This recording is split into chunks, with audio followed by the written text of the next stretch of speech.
birthday gift, one I will never forget.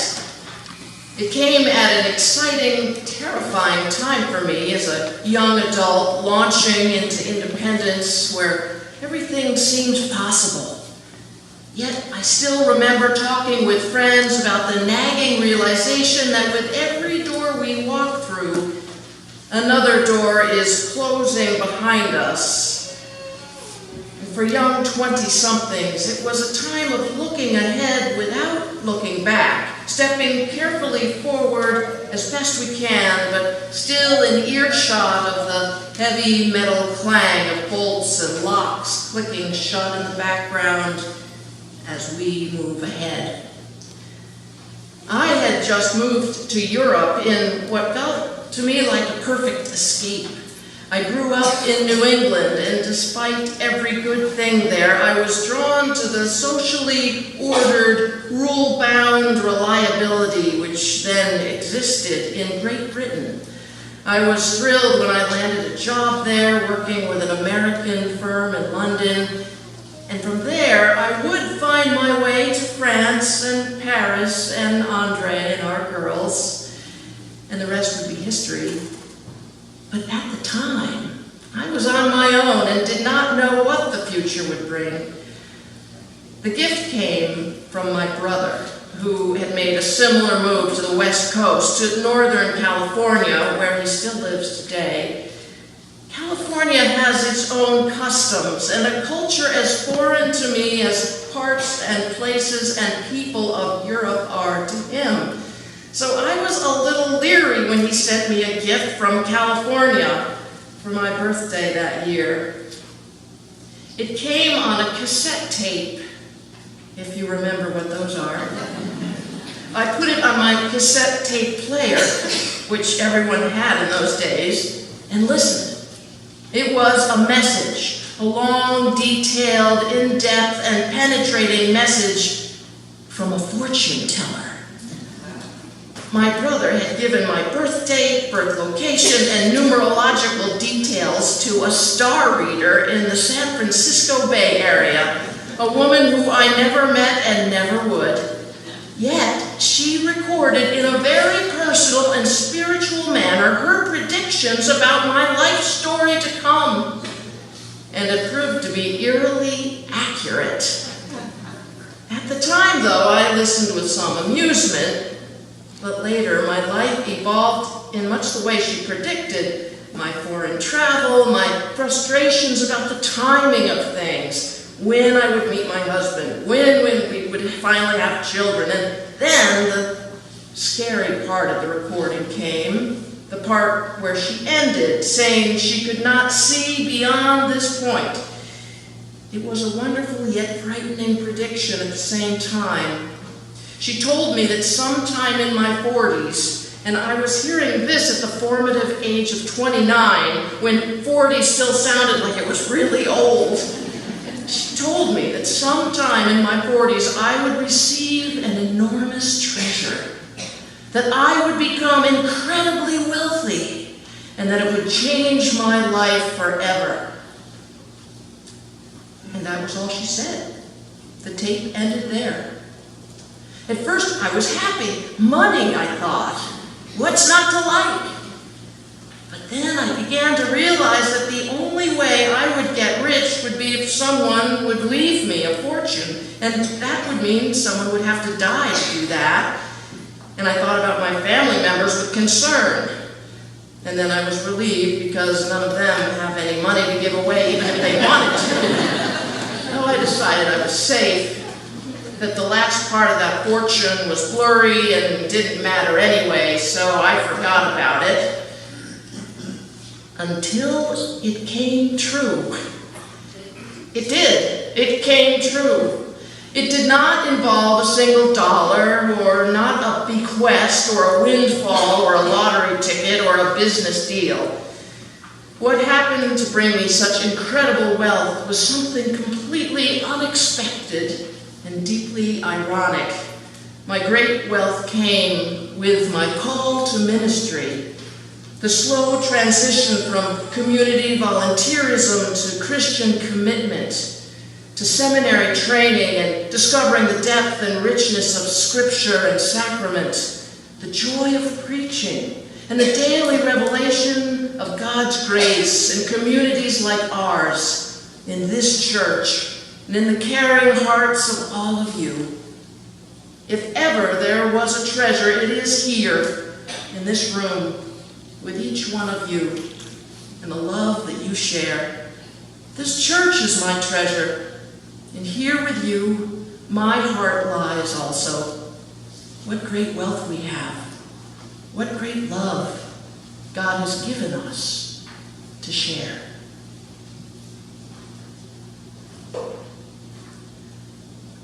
I have asked a lot of people what their greatest treasure is. People of all ages. The older people tend to be the most philosophical. They often are looking ahead to heaven.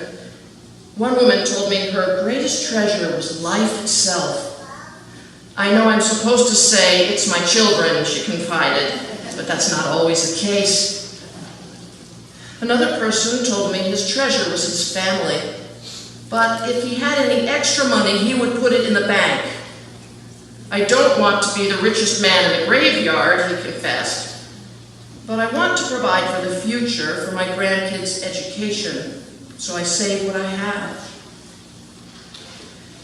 When I asked a recent widow what her greatest treasure was, she wept, and I apologized. Insensitive me.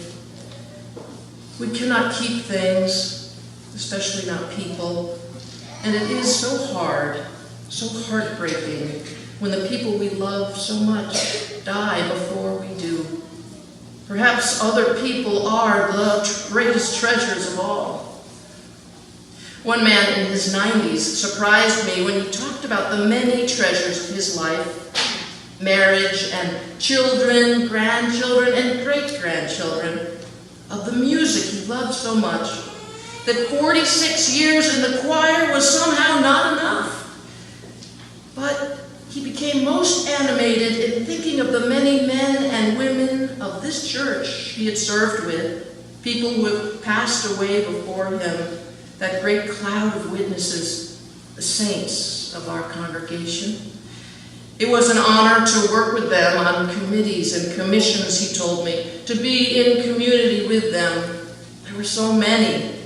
Dick Hale, Sax Palmater, Mal Munson, Bill Akeling, Tom Weber, Neil DeVries, George Bachman, Muriel Vanderberg, Phyllis Harmon, Rose Dokes, Ralph Hollenbeck, Nels Vangermond, Ed Swaji, Dick Smith, Jim Kozo, Ted Ayala. They were all great people, all treasured to me, he reminisced. I just hope they save me a place up there.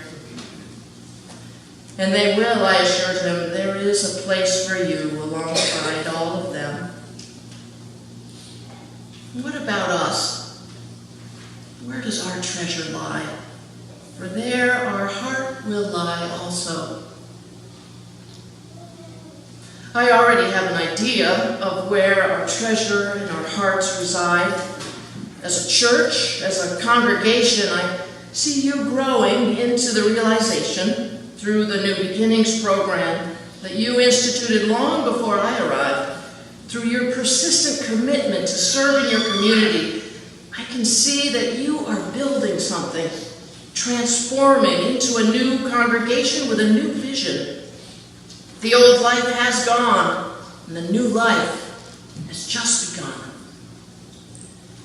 Tom Weber's book about the history of our First Presbyterian Church here in Metuchen, entitled One Church, Many Congregations, is an apt title for what I see happening here and now. A 300-year-old church that is ever evolving. The new congregation that you are becoming is growing again, and with that growth comes a more diverse community, a younger community. Our newest member, new baby Caleb, just born Thursday morning. Over 25 Indonesian first and second generation immigrant families are joining us. Our long-standing members are still with us too. Hales, Palmeters, Mundies, Smiths, and when it comes to pastoral longevity, we can add the wonderful Days. After all, Brenda Day's music ministry at our church has outlasted the terms of most pastors here, interim and installed. Yet despite our history and tradition, or perhaps because of it, we are a church that can turn towards the rising sun and imagine the new possibilities that come with each new day. And we can bravely embrace them. We as a church are awakening to that vision at sunrise. We are finding the treasure in our hearts. Groups of you are already planning and building foundations for that new beginning place. We have not finished yet, but we are making progress. This morning I want to tell you about a church which came from a much more challenging place and totally transformed itself. The congregants did an extraordinary thing. They found their treasure and they gave it away. Or maybe it was taken from them, but when they invested their hearts in it, everything changed.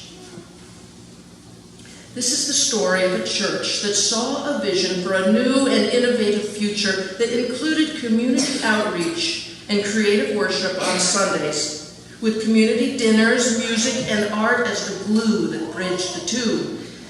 And all of this happened not so long ago and not so far away. In South Brunswick, to be precise, our neighbors just across the river in the Presbytery of New Brunswick. They are a sister church within our denomination of the Presbyterian Church USA. And even though they are smaller, they have something to teach us. This is what happened. In February 2014, two churches with dwindling congregations, one called Miller Memorial Church, established in 1899, not the kind of name you want to build your future on though, and the Community Presbyterian Church of Sand Hills, established in 1959 in the euphoric baby boom era of church expansion everywhere, they merged together in the economic realization that two are better and stronger than one. The new church moved into the Sand Hills worship space in Kendall Park, where they have a modern, artistically designed church building and a well-loved social center. They also have a preschool and had, until very recently, a $14,000 a year tenant, which they relied upon for their economic survival. The tenant was a Hindu dancing school, but the dancing school outgrew the space available, and when the dancing school decided to relocate elsewhere, the newly merged church, which now calls itself Grace, watched its treasure dance right out the door. Or so they thought. The senior pastor of Grace Presbyterian Church, Reverend Beth Sabensky, wrote about the experience in a blog for Next Church, a group of Presbyterian pastors, including me, who are envisioning and implementing new and creative ways to be church in a not-so-churchy era. How are we going to make up $14,000, the pastor wrote in the Next Church blog? Well, that was not the question we chose to answer. Instead, we asked, what if God is wanting us to use the resource of our building for more than rental money? What if God envisions another vocation for us? We know our first vocation, to be a group of disciples who form a worshiping body of people in our context. And we were doing well at that vocation, but what if God had more for us, something different, something that would transform who we are? The truth was that if we were to ask anyone in our community what they knew about our church, we heard answers like, oh, that's the odd-shaped church, isn't it? Or, that's the church for the preschool. Those two statements were the public witness for us, and so we began to dream about how God would expand, grow, transform our church through this transitional opportunity. Transitional leaders realize the Holy Spirit loves transition. A transition of a pastor, the transition of a church board, the the transition of a rental arrangement, because it's in the transition that systems and people are open to transformation. When Grace Church found itself in transition, it created a second vocation. It established a 6-day-a-week mission project with a very secular name, the Sand Hills Community Wellness Center. Its mission, and this may sound familiar to some of you who have learned our new mission statement by heart, is to provide programs and services that enhance the growth of mind, body, and spirit. Today, the Sand Hills Community Wellness Center provides daily yoga classes, mental health counseling, support groups, writing classes, garden-to-table food programs, nutritional counseling, and meals cooked in community for the community.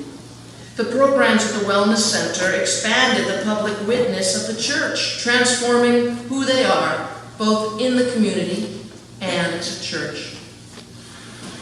So where does your treasure lie? For there you will find your heart also. And perhaps our treasure is tied to our $2.2 million capital campaign. I called Jim Krauser to learn more. He told me the whole story, from the session and visioning retreat in 2007 to the laying of the final cornerstone in June 2015, all rebuilding our social center. It was a successful fundraising effort at an economically challenging time for everyone. And yet together you succeeded.